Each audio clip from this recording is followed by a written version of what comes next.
Knicks fans, Mike Brown may have just told us his opening night lineup without actually saying it, and then Lowe came in and confirmed that there's a decent chance Mitchell Robinson starts alongside Karl-Anthony Towns this season. What does this mean for Cat, for Mitch, and for the Knicks' entire rotation? Let's get into it. Just a day or two ago, Mike Brown laid out his defensive principles in training camp for the Knicks. Protect the basket first, declare the ball, load up the paint, and make sure it looks crowded. He stressed rim protection and size as the foundation, and then Lowe added fuel. He said he's heard Mitchell Robinson has a quote decent chance to crack the starting five next to Towns. Now if you put those two pieces together, Brown emphasizing rim protection and Lowe saying that there's buzz around Mitch starting, you start to see a picture forming. And it's a lineup where Towns is not the lone big man, but instead shares the front court with Robinson. Let's be real here, Cat had some major defensive lapses last season with Tibbs as the coach. When he was at the 5, teams targeted him relentlessly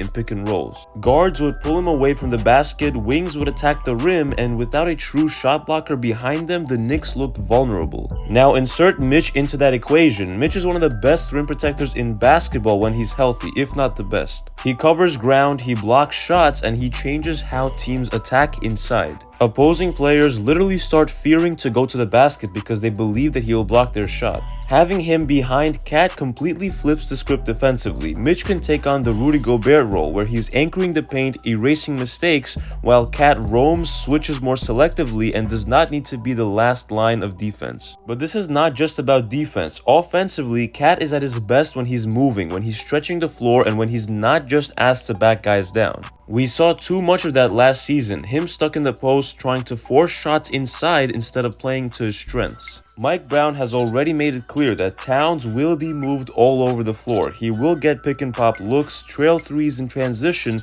and touches at the elbows where he can either shoot or create.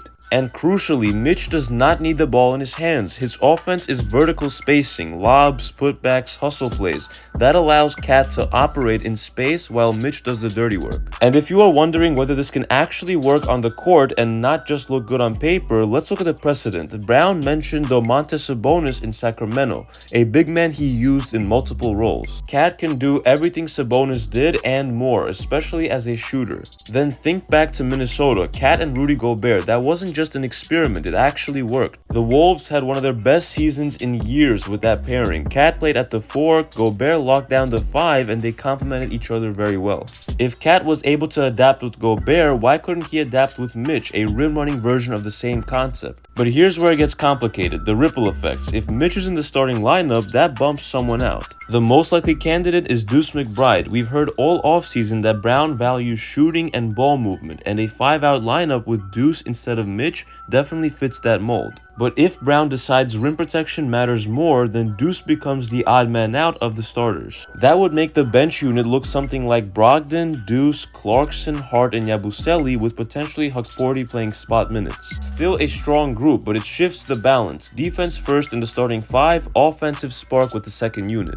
And this is where most fans are split. On one hand, Knicks fans want spacing. They want to see Cat surrounded by shooters, Brunson running pick and rolls with shooters all around, and Mitch out so that the lane stays open. On the other hand, fans also saw what happened last year, how much the team struggled to protect the rim when Cat was the lone big. So the trade-off is simple. Do you prioritize elite rim protection and rebounding with Mitch, or do you maximize spacing with a 5-out lineup? Brown has to balance both, and right now it looks like Mitch has a real chance to get the nod. This decision is not just about Mitch though, it's also about Cat, because for the Knicks to maximize Towns, they cannot force him into a role that limits his impact. Brown's comments show that he knows that. Moving Cat around, using him like Sabonis, letting him operate as a shooter, a playmaker, and a versatile big, that's the key to unlocking this team's ceiling.